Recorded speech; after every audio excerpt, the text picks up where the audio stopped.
Hello and welcome to another video lecture from MrWatkins.com. This is the second video on meiosis, so you should have seen that first one before you watch this one. This one is going to look at the details of the steps of meiosis. And remember that meiosis is the process of forming gametes. And remember that gametes are eggs or sperm. So how does this process occur? How do we go from having 46 chromosomes, like in humans, 2 sets, down to 1 set of chromosomes, a haploid number that would be found in the egg and sperm? Remember that egg and sperm have to join together, each one with one set of chromosomes, to make a zygote that has 2 sets of chromosomes. What are the steps for that? Well, there is 2 broad processes of meiosis. There's meiosis 1, which is a reduction phase, meiosis 1, which is a reduction phase. And this reduction phase, or this reduction step, reduces the number of chromosomes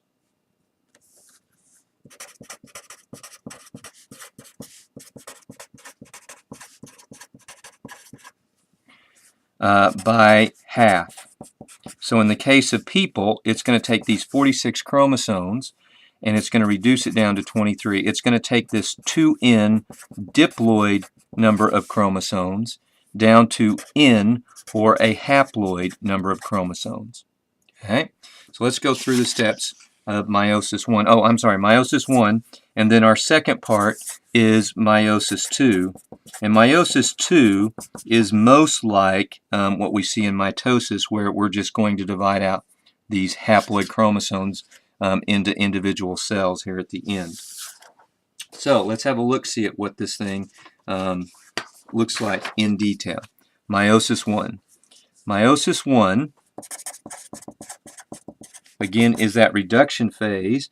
We have interphase 1, not interphase. It's called interphase 1, and that is to designate that it's this first part of meiosis.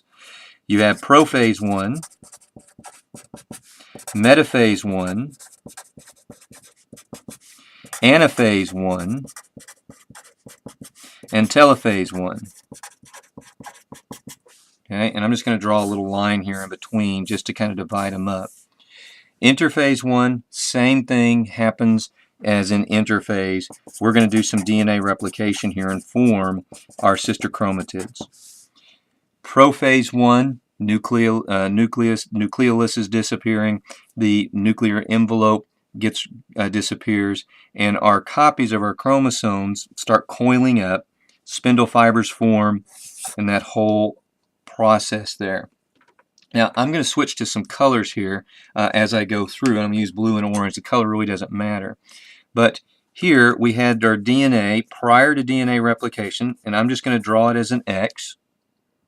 And then at the end of this interphase 1, we had 2 copies. So we had our 2 copies of our chromosomes. Now, I know that it's semi-conservative model, and we've talked about that, but I'm just going to do them in 2 separate colors so that you know that that there's a new copy there. Now, here's the key thing that you need to understand about prophase 1. These 2 copies here, this is called a tetrad. And it's something in prophase 1 that happens that's really important. And I'm going to draw these chromosomes out here. And what I'm going to do is draw them a little differently so that you can kind of see what's happening. So here's my chromosome. Okay, that's the centromere in the middle. That's the same thing that would have been there. But on this chromosome, let me draw it a little bigger here. This chromosome, it's got its alleles there. It's got genes on there. And so let's say that it has, right down here at the bottom, that's where the allele big H is. And that there's a little h allele on this side. When we made a copy during DNA replication, here's our copy. You know, we still had our big H down on this end, and we still had our little h on this end.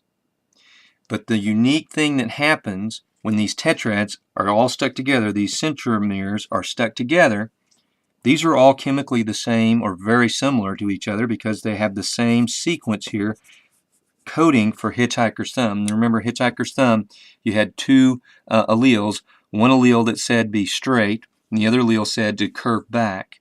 And if you have two straight alleles, one from mom and one from dad, your thumb is going to be straight like mine is. If you just have one uppercase or dominant allele, yours is going to curve back. It doesn't matter what the other one is. This one's dominant, and it masks what the other one looks like. During prophase 1, a process called crossing over occurs. This is where the legs switch spots. So let me kind of draw what would happen after crossing over. I'm going to move this up a little bit so we can see the bottom here. Excuse me. So we've got our side here that has the big H on it. There's our centromere. But because these two things are going to swap sides, instead of it being all blue, it's got this little bit of what was on the orange one here. And so there's a big H there as well. Okay? This side went from being big H and little h to having two big H's. Now, this other chromosome on the other side,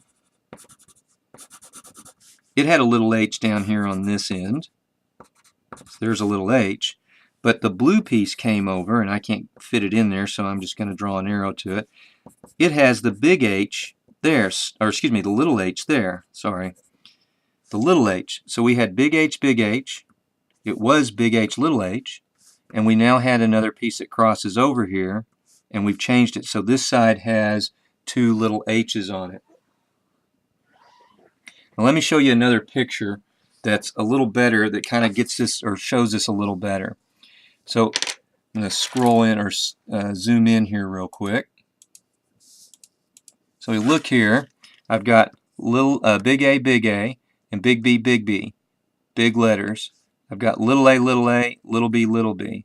When crossing over occurs, if you notice, these pieces switched sides, so that I now have big A, big A, little a. It's not the same as it was. Here's another example of how that worked. So here we have our tetrad. Here the arms are crossing over. They're breaking and then reforming and attaching. So we're getting some mixture of our genes and our traits here. And I've got one more to show you. I'm going to back out just a little bit. One more to show you here. Here's all the different genes. Crossing over occurs. It mixes up these different genes. This is the reason why you don't look exactly like mom or exactly like dad, because you have this process called crossing over. It's also called recombination. And why is this important? This is important because this process increases variation. And we're going to talk more about variation when we do evolution. But variation means basically it's not the same. You're not exactly the same as mom or exactly the same as your dad. There is some variation. Crossing over and recombination, incredibly important, and happens during prophase 1. All right, cells are going to continue on. They're going to continue through this process. We're going to have metaphase. And in metaphase, these tetrads line up together here inside this cell. Anaphase comes along, and remember an anaphase, or anaphase 1 comes along, and remember that's when the chromosomes move to the opposite poles. But in this case, you know, because we've had the crossing over, excuse me, that's what should have been inside there, we're going to have the movement where the one is going to go over to the one side that's got the crossing over, so an orange piece is going to come over here, and then we're going to have on our other side here, we're going to have the mostly orange one that has a little bit of blue attached to it. So that by the end of telophase 1, and we don't really talk about cytokinesis 1, we're going to have our two cells, and these two cells are going to have one cell that's got almost all blue, but it's got a little orange on it, so it's not the same. And we're going to have the other cell that's going to have a little bit of blue on it, the chromosome has a little bit of blue on it. The original cell all the way over here had all blue, all orange. We've now mixed it up and we have some variation. We also need to talk about chromosome count. We were 2N here, diploid. We made our copy, but that copy is a tetrad. That's that sister chromatids. When it divides here, okay, this is now called a whole one chromosome, and this is called a chromosome. Before, it was all one chromosome. What we ended up happening now is we've got our one set here. So we're now down from a 2N number down to N. And this concept is a little difficult concept to understand, but because of the way this thing shifted and changed, because of the replication process, remember those are just sister chromatids, the tetrad is what divided here. Our sister chromatids are still together, just like it was in, mitosis. So we only have an N number because that's considered one chromosome, not two sets. That's meiosis 1. There isn't any interphase that happens after this. After telophase 1, we go right into interphase 2. Or excuse me, not interphase 2, prophase 2. We go right to prophase 2. I'm going to grab another piece of paper here. This is meiosis 2. So the first meiosis is a reduction phase where we've reduced the number of chromosomes from 2N down to N. The second process, meiosis 2, is basically dividing up the sister chromatids. And so we ended with telophase 1. Okay, so that's part of meiosis 1. So meiosis 2 is going to start here. And we go immediately to prophase 2, then metaphase 2, anaphase 2, and then telophase 2 on the end here. Okay. At the end of telophase, we had 2 cells. And I'm going to draw them one on top of each other. One of the cells had mostly orange with a little bit of blue on it. And the other cell had mostly blue with a little bit of orange on it. Prophase 2 happens, same thing. We didn't make any copies when we went from this part, when we went from telophase 1 to prophase 2. There's no interphase 2 here.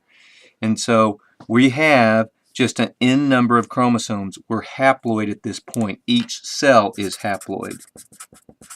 So we go to prophase 2. We have our 2 cells. We have the nucleus disappearing. We've got the spindle fibers coming together. Excuse me. Metaphase 2, the chromosomes line up on the equator. So I'll draw that in because that's pretty easy to do here. Remember, we've got our one chromosome. Try to draw it a little bigger so you can see it. Our one chromosome that's got a little bit of orange on it. And we've got our other chromosome that's mostly orange with a little bit of blue on it. Anaphase 2, we're going to start seeing the split. And here's where the sister chromatids split apart. And so now this blue one is going to come over onto this side. Okay, and this blue with the orange is going to come over to the other side. And then on the bottom, the mostly orange one's going to come over to one side. And then the one that's got some orange on it and a little bit of blue is going to come over to the other side. So that at the end of telophase 2, we're going to get 4 cells. One of the cells is going to be all orange. One of the cells is going to be part orange, part blue. One of the cells is going to have all blue, and one of the cells is going to have part blue and part orange. In other words, we divided up the tetrads from the very beginning down to these individual chromosomes, these individual sets. we went from the tetrads here, dividing up these two pieces, to dividing up the pieces into one individual piece, one part going into it. This is how we get down to this one set of chromosomes down here at the very end. Meiosis 1, this top part, is the reduction piece that reduces it from 2N down to N. We just split up our tetrads in the top part. So we still, what looks like we have two sets, but technically we only say that that's one set there. And then in meiosis 2, we separate out these sister chromatids so that each one of these little arms disappears, and now we just have that one. Now there's one more thing that we need to talk about real quick, and that has to do with what happens at the end of telophase 2. So let me move this over here out of the way a little bit so that we can kind of talk about what's going on. In mammals, in us, the number of chromosomes in the end here is haploid. No question about that. But the number of cells that we get is a little different. So if you're a guy, if you're male, all 4 of these cells will actually become sperm, each one with the possibility of fertilizing an egg. So there's going to be one of these here that's got an all blue chromosome, and you've got one that's got blue with a little orange on it, and you've got one that's orange with a little blue on it, and you got one that's all orange. So there's my all orange one, there's my orange with a little bit of blue on it. You get all 4 of these. Gentlemen, we start making sperm at puberty, and we make that sperm 365 all the time, non-stop. We hit about 60 and it slows down a little bit. Ladies, this is where it's a little different for you all.